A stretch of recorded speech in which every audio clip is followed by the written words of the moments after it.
Бүгін біз бағдарламамыздың ортақ мақсат өскелең ұрпақтың рухани дамуына, білімге деген қызығушылығын арттыруға арналған үздік балаларға арналған жоба байқауында бас қосып отырмыз.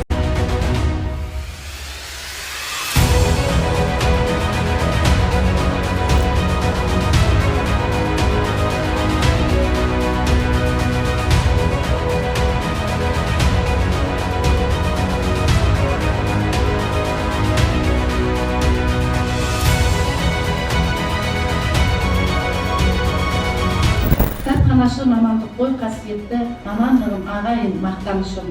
Бар байлығым кітаптың, бар байлығым бүгінгі қолымдағы кітаптар кітапхана қолымдағы. Кітапхана ісіне үлес қосып, білімнің шамын жағып өрлетемін. Әулиелердің ізі қалған кең шаһарым, өзіңде туған менің бар арманым. Олардың кіндік қаны тамған сенде, тарихын терең арайла әр таңда.